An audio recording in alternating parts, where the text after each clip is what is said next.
It's WNYC. Up next, it's Marketplace. Tonight on the show, due to climate change, the number of potholes on roads is on the rise. That is a challenge for cities to budget out. Tonight, how potholes drain city budgets. That's on Marketplace. Coming your way in just a moment at 6:30. At 7 p.m. tonight is our monthly live call-in special with New Jersey's governor. It's Ask Governor Murphy. Be sure to tune in. Most importantly, call in. That's in half an hour at 7 o'clock on WNYC. Beautiful night out there, 70 degrees under mostly cloudy skies. You're listening to WNYC. It's 6:30.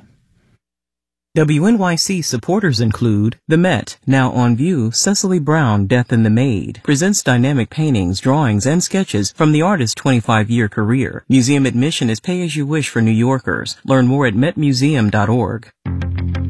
WNYC. Independent journalism in the public interest. 93.9 FM and AM 820. NPR News and the New York Conversation.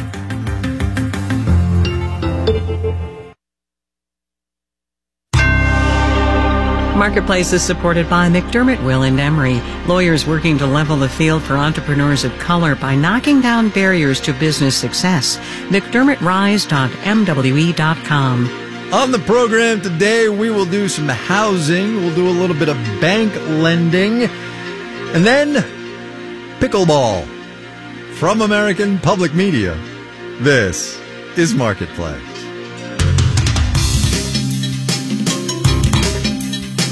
Marketplace is supported by USB technology, found in billions of devices. USB Implementers Form reminds consumers that USB-IF logos are displayed on certified USB products and are available at retailers worldwide. Look for the logos and get the whole story at enablingus.org.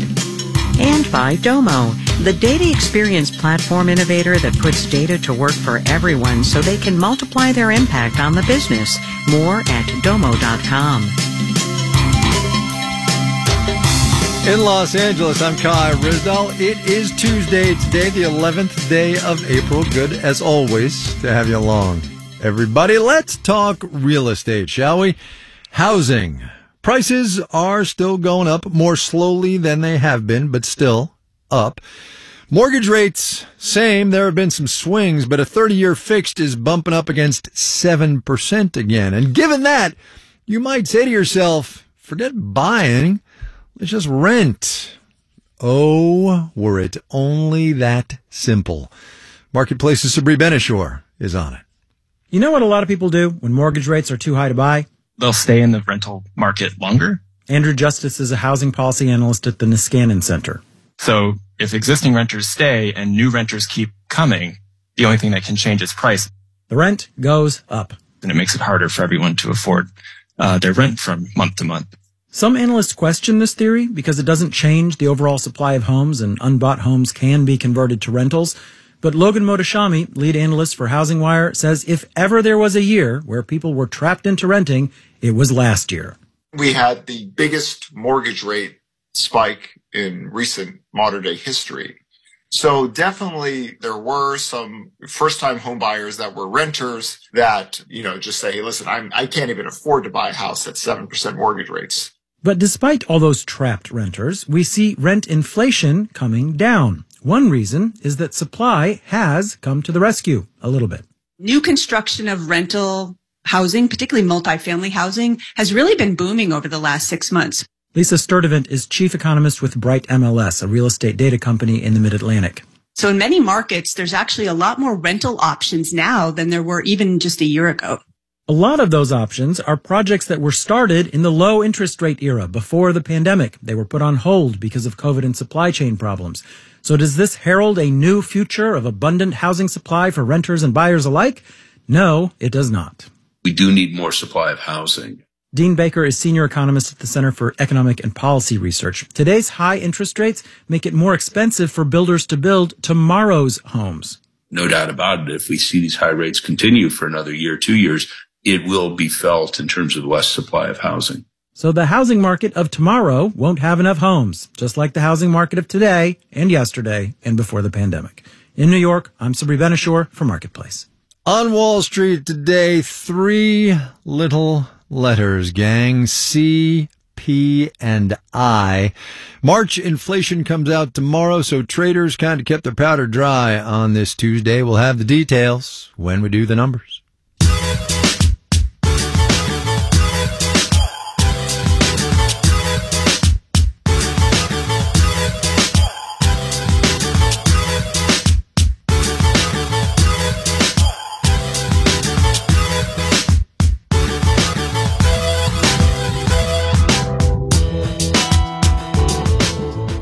We've got a series we're doing about unsung economic indicators, important but perhaps less well-known tidbits of information. Today, a data set that doesn't get a whole lot of love on this program or in too many other places, to be honest, but it is one that the Fed and keen observers are going to be keeping an eye on this time around. It is, I should warn you, a mouthful. The Senior Loan Officer Opinion Survey on Bank Lending Practices. Let me give it to you one more time for the people in the back. The Senior Loan Officer Opinion Survey on Bank Lending Practices. I think now, yes. It's something that I'm going to look at. I can only imagine what would be stated in there. Kara McDaniels at Arizona State. Kent Belasco is at Marquette. We're talking about a Fed survey that goes out to senior loan officers at give or take 100 banks across the country, usually quarterly, asking things like, over the past 3 months, how has demand for commercial and industrial loans changed?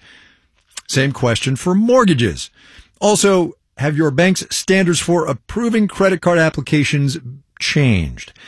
There's also each survey special questions of, and this is a quote, timely interest. And you think about SVB and Credit Suisse from a couple of weeks ago and the general banking agita right now, and we are for sure in a period of timely interest. I don't know until I read this report what are lenders at these banks thinking going forward. We need to know what lenders at these banks are thinking because this whole economy runs on credit, on lending and loans. The economy runs on it. Those banks run on it. And that is where Kent Belasco has got some experience. Yes, about 37 years. So when he sees the central bank raise the federal funds rate, that's the main interest rate it controls, right? The federal funds rate has gone from 0 to basically 5% in a year. Belasco knows what's going to happen. The more they increase the interest rate, it's going to make getting credit much, much tougher. Businesses aren't going to take out loans. Consumers are going to kind of start to pull in. Fewer loans, so in theory, then you can start to see inflation coming down. For the last quarter of 2022, this is according to the survey that came out this past January, banks reported tighter standards for all sorts of loans and weaker demand that they expect to continue into this year. Basically, things were going pretty much the way everybody thought they would, given the Fed's 9 consecutive interest rate hikes. And then things started going very much not the way everybody thought they would after Silicon Valley Bank and Signature. I would say they're isolated circumstances, but it does have an impact on the banking industry as a whole. And a bank may be a little more careful about extending credits if they're concerned that their deposit base isn't stable, and those banks may then make fewer loans. Fewer loans after SVB would mean even tighter credit conditions than the Fed was expecting, and so even more economic slowing. This is where people talk about long and variable legs to monetary policy. The variable part is the unexpected part. There's things that this tightening of monetary policy is going to uncover that we weren't really aware of before. And one of the places those variable things are going to show up is in the Federal Reserve's Senior Loan Officer Opinion Survey on Bank Lending Practices, the next release of which is expected later on this month.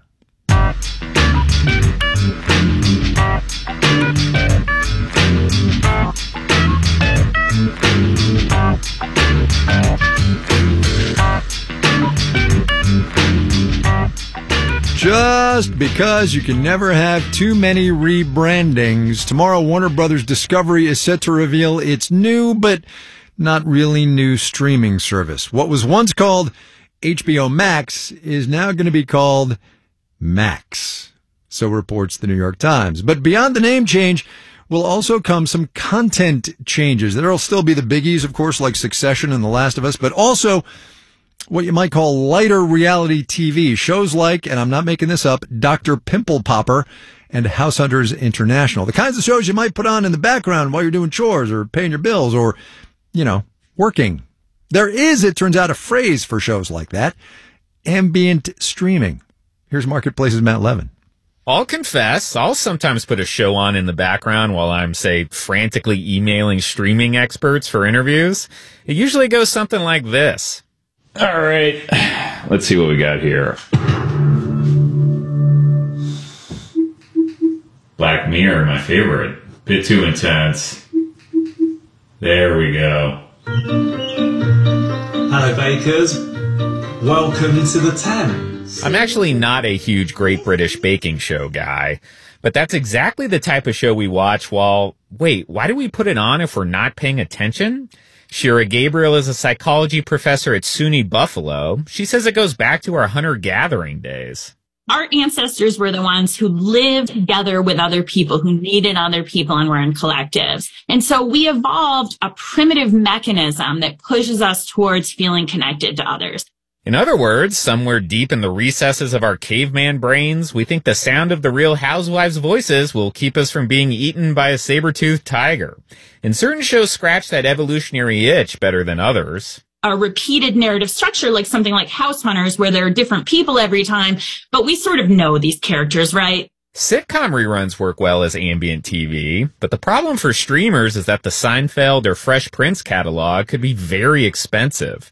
NYU business professor Charles Schrager says you might subscribe to a streaming service for the prestige dramas, like Succession, but the ambient streaming library is meant to keep you from unsubscribing as soon as Succession ends. How do you keep that subscriber engaged enough so that she won't press the button to cancel the $10 a month that she has to pay for next month?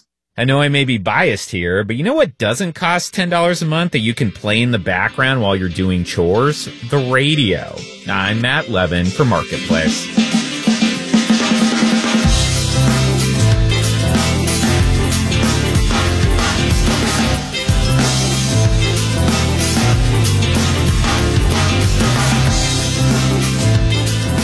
Coming up. And there's a bit of a tennis pickleball rivalry in some communities. Do not mess with pickleballers. I'm just saying. First, though, let's do the numbers. Dow Industrials gained 98 points today, 0.3%, 33,684. The Nasdaq down 52 points, about 0.4%, 12,031. S&P 500 barely moved, down about 0.1%, 41.8 there. Matt Levin was just talking about the ambient TV trend, so how about some streamers? Warner Brothers stock dipped 3% today. The Walt Disney Company also down 0.4%. Netflix slid 0.2%. Tupperware says there is substantial doubt that it can continue as a business. The company has warned in a regulatory filing it may not be able to produce an annual report for 2022. After a huge dip yesterday, Tupperware stock inched back up 4.8% today, but one share will cost you $1.30. So, go crazy. You're listening to Marketplace. Marketplace is supported by Viking, dedicated to bringing travelers closer to the destination. Viking offers a small ship experience with veranda staterooms and an included shore excursion in every port. Viking.com. And by VantageScore. VantageScore credit scoring models are used by over 3,000 banks and fintechs, including 9 of the top 10. Learn how VantageScore helps expand financial inclusion by leveraging predictive analytics at VantageScore.com. And by SoFi. SoFi Insights help members track all of their money all in one place. SoFi Insights provides credit score monitoring, spending breakdowns, financial insights, and more. Learn more at SoFi.com, SoFi.com. Get your money right.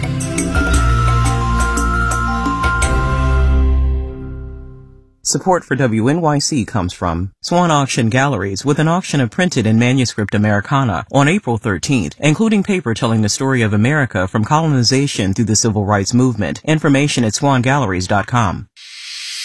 WNYC is independent public media, here to serve you and our entire community. We are listener-supported and proud of it. Financial contributions from listeners like you make our work possible. When you give to WNYC, you're helping to fund the news you count on and the conversations yet to come. Become a member today. Text the letters WNYC to 70101 or visit WNYC.org and click on Donate. You're listening to Marketplace on WNYC. Coming up at 7 o'clock, faculty at Rutgers University are on the second day of a strike. You can ask New Jersey Governor Phil Murphy about it at 7 p.m. on our monthly call-in special, Ask of Murphy. Tune in, call in at 7 o'clock.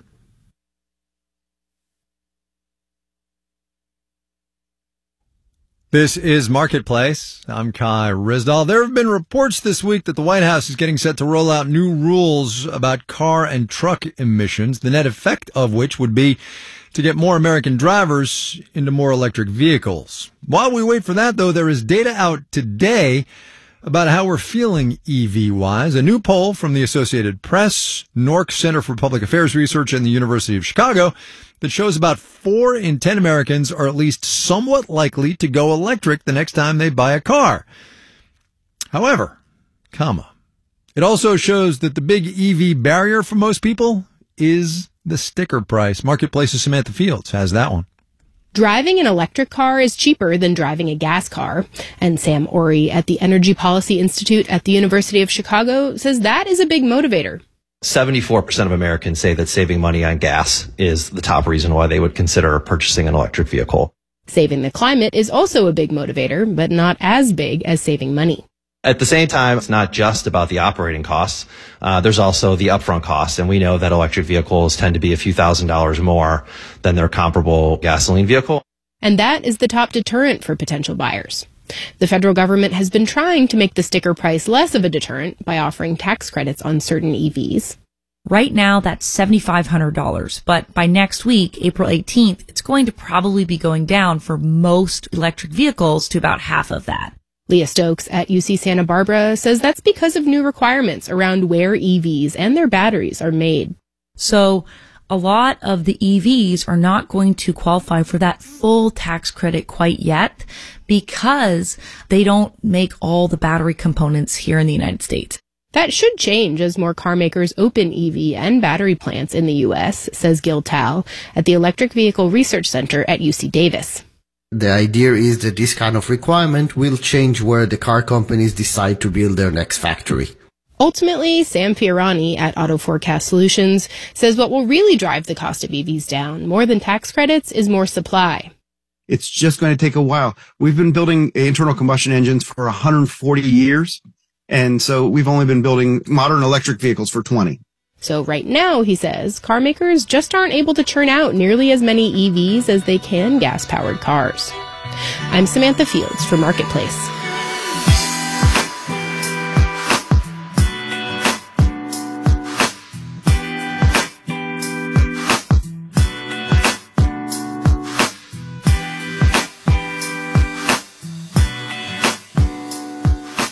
It was a high of 66 degrees today in Winooski, Vermont. Cloudy, a little breezy, but nice overall.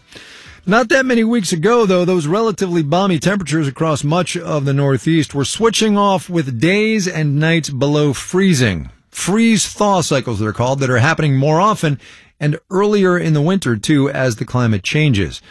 There's more precipitation as well, which is pretty much the perfect recipe for a springtime full of potholes. From our Public Works desk, Marketplace's Henry Epp has more. On an overcast April day, Jason Benjamin and a crew of 4 Winooski, Vermont Public Works employees swoop in and get to work on East Spring Street.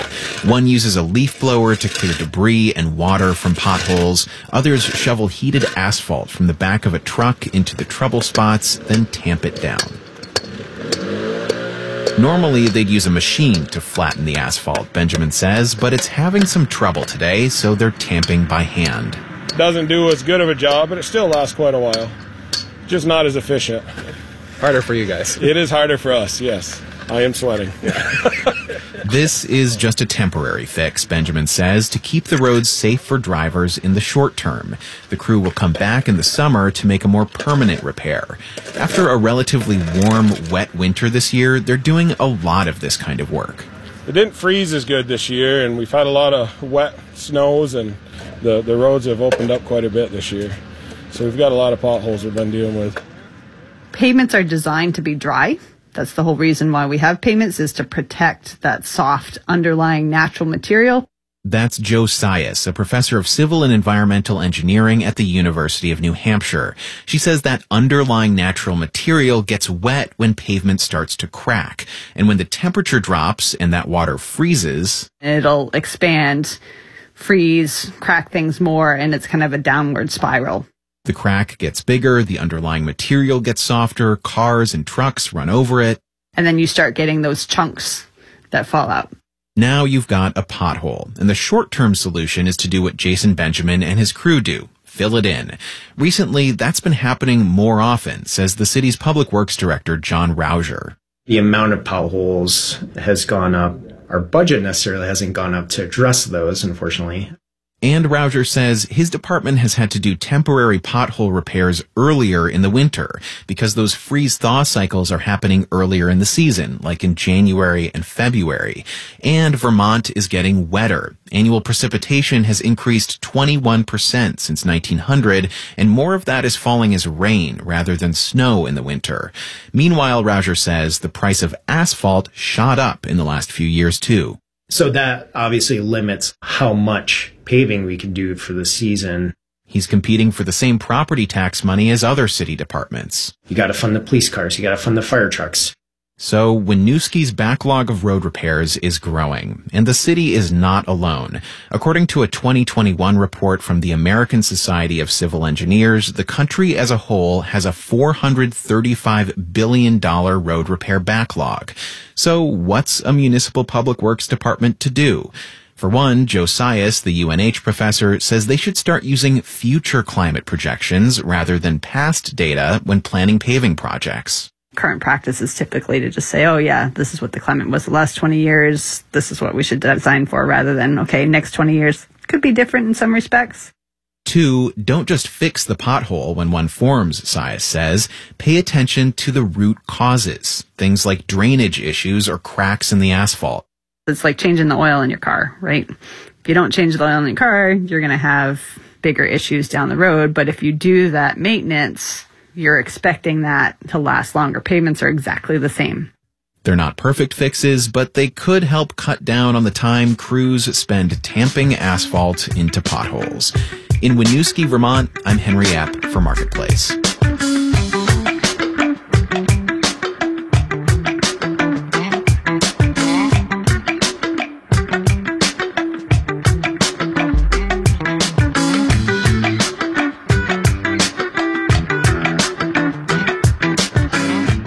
Okay, pickleball. It is, according to the Association of Pickleball Professionals, so yes, that is Big Pickle's trade group, it's the fastest growing sport in the country. More than 36 million people played during the 12 months that ended last summer. And if you've driven by your local park of late, you've probably seen pickleball in action, a combination of ping pong and badminton, a little bit of tennis too. But with that popularity comes a challenge, literally finding enough places to play, which makes the challenge for city parks and rec departments a balancing act between investing in pickleball and investing in everything else that people want to do. Gabby Galvin wrote about pickleball and infrastructure for Smart Cities Dive. Gabby, thanks for coming on. Hi, Kai. Thanks for having me. Look, I learned something in this piece that pickleball was actually established in 1965 is when it was invented. But it does seem like only in the past, like 5 years that it's really kind of taken off. What has happened that has made it so popular? Yeah, it's really grown, hasn't it? Pickleball it got very popular during the pandemic among people who were looking for a reason to go outside, looking for something new to do. It's really easy to pick up. It's really social, so it's very popular among families. It really took off. It's actually now considered the country's fastest growing sport. And as such, it needs places to be played. And this is happening in my little town in the Los Angeles foothills. It's happening in big cities. There just aren't enough courts to go around. And so it has become an infrastructure problem. Exactly. I mean, pickleball players are pretty passionate, and there's a bit of a tennis pickleball rivalry in some communities because they're played on the same courts. So local officials are trying to grapple with how to meet that demand for pickleball courts while not, disrupting other recreational athletes or other people who are trying to get out. And I mean, even in the country's 100 largest cities, the number of pickleball courts is up to 2,090, up from 420 just 5 years ago. So it's really been a big issue. Can we talk equity here for a second? Because there are lots of cities in this country without enough parks to begin with, let alone pickleball. And now cities are thinking about adding new parks in areas that maybe there would be better served doing something else. Yes. I mean, if you take a step back from this issue and remove pickleball itself from the picture, at the heart of the trend is really questions around how cities, specifically local parks departments, are allocating their resources and, where that attention and investment is going. And so that is where the kind of questions around equity and access come in. The solution is not that every neighborhood gets a pickleball court because not everybody wants one. So it does become a big infrastructure question, as you alluded to. So what are cities doing? I mean, how do they make the right decision here? Because you got to put a park in a place that people are going to use, and not all places want to play pickleball. Cities are, trying to balance those kind of short-term demand while also kind of thinking about their longer-term needs. Neighborhoods are changing and evolving all the time, and so they want to make sure that the investments are going somewhere where they're going to be used, right, not just for the next couple of years, but longer term. Right. So they're doing things like converting tennis courts into dual-use courts. There are some neighborhoods which have maybe some dilapidated tennis courts are being rehabilitated into pickleball courts. And then they're also thinking about their longer term plans. When a city is planning a new park or a new development, they're trying to decide, okay, do we put pickleball here? Do we focus on other needs that they have, trying to take a longer term view? Yeah. All right. Here's a $64,000 question. Do you play, and are you any good? I do not play. But reporting this story got me very interested, actually. So I might have to pick it up. Aha. All right. Well, we'll call you back. We'll see how you did. How about that? Deal. Gabby Galvin writing about pickleball, most recently for Smart Cities Dive. Gabby, thanks a lot. Appreciate your time. Thanks so much.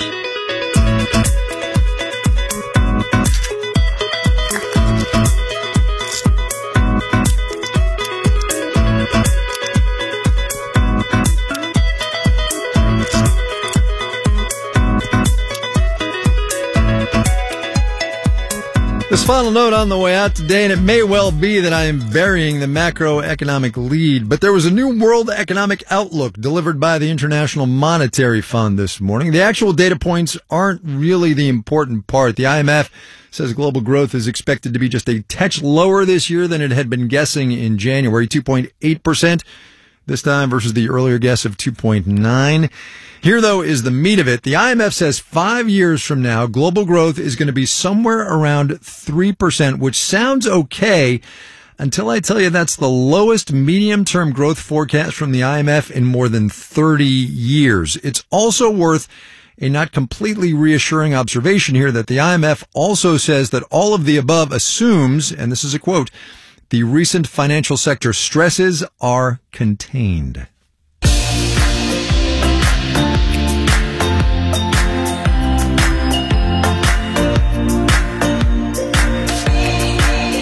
Marketplace is supported by the United States Postal Service, offering postage stamps for purchase at more than 40,000 supermarkets, drugstores, office suppliers, and wholesale clubs.